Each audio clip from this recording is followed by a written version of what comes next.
A wise man once said, there are two kinds of people in the world, Nickelback fans and liars. And it turns out that applies to Borderlands as well.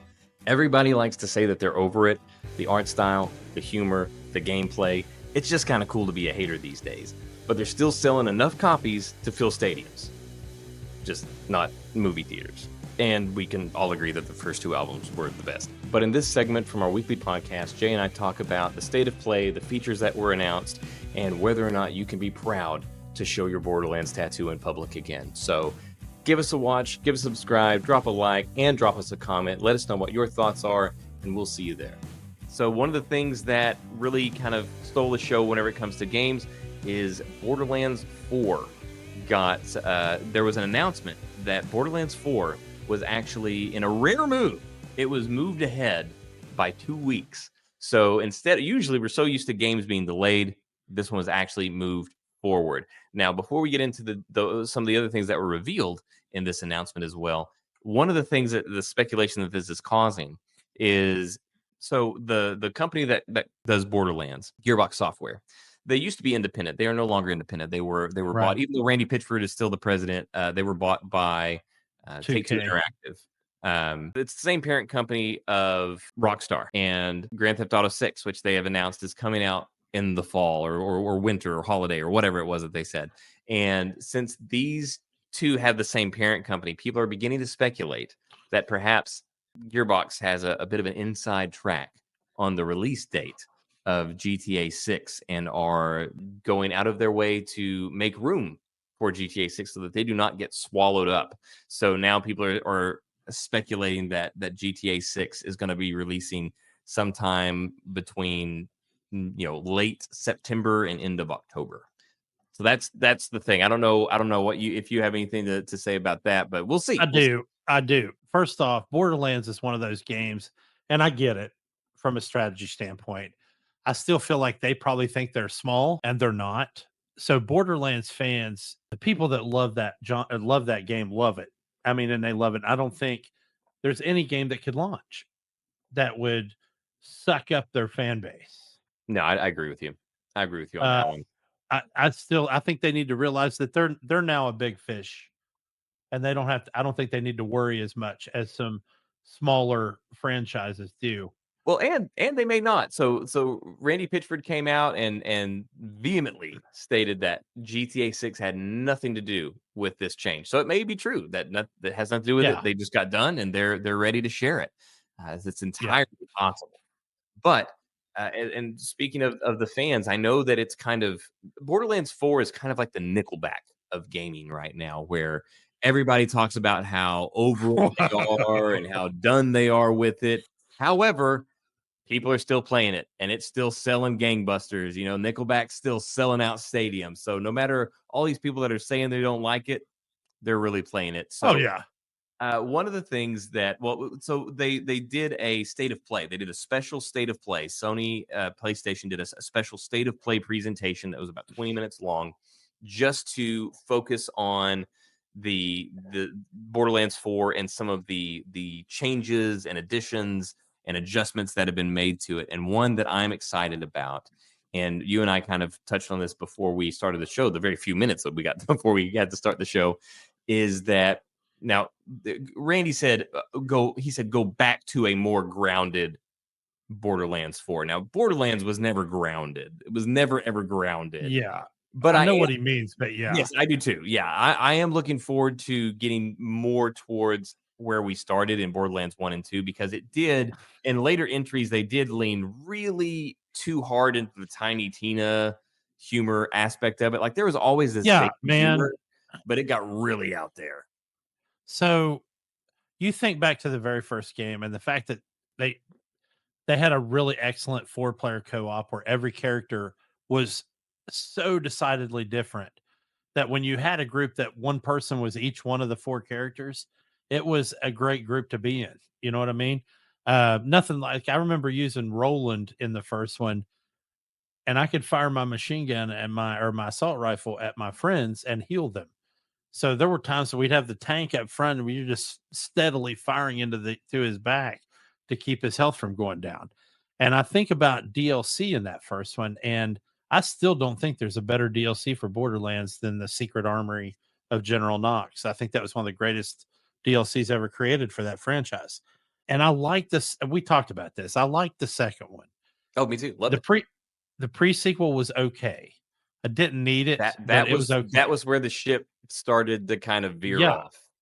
right. And then 3 came out and it again, visually it's fantastic and the weapons are good and there was a few weapons I wish they would have brought back that I absolutely love, like the Plague Defiler and shit like that, but um the story was just off the rails, man. It was almost non-existent. It was like you were just traveling from set piece to set piece with no cohesion is what it felt like.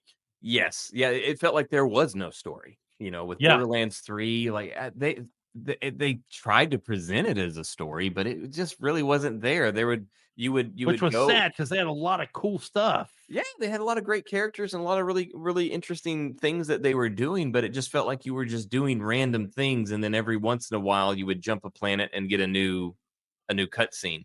But you never really felt connected to the story or anything, or Right. invested in the world around you like you did in the original. So that's one of the things that they say they're bringing back. There's going to be a more. It's going to be more story focused, which I'm great to hear. Glad to hear. There's the humor that we love is still going to be there, but it's not going to be this thing where it's so over the top, in your face, and constant that it just makes you roll your eyes and just like, I just want to mute this thing so that I can finish this mission. Right. Uh, it would appear as though Claptrap will not be following us around. It looks like while he will be returning as a character, we will have another robot buddy that apparently will not be speaking, as far as I can tell from what they showed. Wow. Okay. That will be fun. They have some new abilities for traversal. You'll be able to glide. They've got a grappling hook, things like that. So I'm looking forward to that. They're also doing a bit of a Destinyification, I guess we could call it, when it comes to the world. So All Destiny right. and Destiny W. 2, yeah, the open world of Destiny. What they would do was there would be these random events, or not necessarily random. Some they eventually got to the point where they would say like, okay, in 15 minutes this event's going to happen, but they would have events specific to areas or planets that you could participate in. And they're apparently going to have something similar in Borderlands 4, where there will be events that are not your missions, not anything else. It's just these events that you can choose to participate in if you want to. If you don't want to, fine. But those are going to be happening, as well as like just these random boss battles that will just kind of happen environmentally, like in Monster Hunter. Like if you're doing your own thing and then all of a sudden some big boss just pops up and now you've got to take this guy out. So stuff like that. Playing with the formula, I'm looking forward to seeing those kinds of things. And another thing that I noticed on the footage that they showed was that they've tweaked the visual style ever so slightly, but I noticed it. And in Borderlands 3, it looked great. It looked phenomenal, but oddly enough, even though the cell shading is something that's so tied to Borderlands, like that's what that we associate that look to Borderlands. 3 was so cell shaded where literally any curvature, any angle, any ding was highlighted by outlining it in black. And it was done so aggressively, I'll say, that you Yeah. really lost sight of how great it looked, because it actually made it look blockier than it really was. So, the characters and the world looked blockier and a bit like lagging. It looked sort of past gen. Right. And this one, it's still cell shaded. You still get that look that you love, that you look for, but you can really see they're allowing a little bit of more detail to be shown, glistening off the gun barrel, light glistening off the gun barrel, or curvatures, things like that that aren't necessarily strictly highlighted by outlining them in these harsh black lines, so that you can see a little bit more of the graphical powerhouse that they're cranking out. So I'm actually really excited to see the changes that they've made to the gameplay. They've done a lot of streamlining, apparently, by what they've said in the state of play. They've done a lot of streamlining on the co-op, which was phenomenal in the first and the second game, like Jay was just talking about before. Though it could be a little bit of a struggle if you were at different levels than your friends. That they're streamlining that, so it looks like all the things that they've done, traversal, co-op, the look of it. They've also added more manufacturers for the weapons, and they have lessened the drop rate of legendary gear. All these things are good changes, and I'm looking forward to them. So Yeah. I'm And excited about Borderlands. yeah, I think it, loot drop the loot roll algorithm, whatever you want to call it, it definitely got to get dumbed down a little bit to where it feels like you've accomplished something, I or it agree. feels like hey, I just got super lucky, man. Yeah, You know, the legendary drop rates in later games, they drop so frequently. It stops being special, and they just, in the grand scheme of things, they just weren't that great anymore. The yeah, abilities that they had weren't that great above anything else that you could get. So it just kind of lost that specialness to it. So yeah, the drop rates is something I'm actually really excited to have reduced.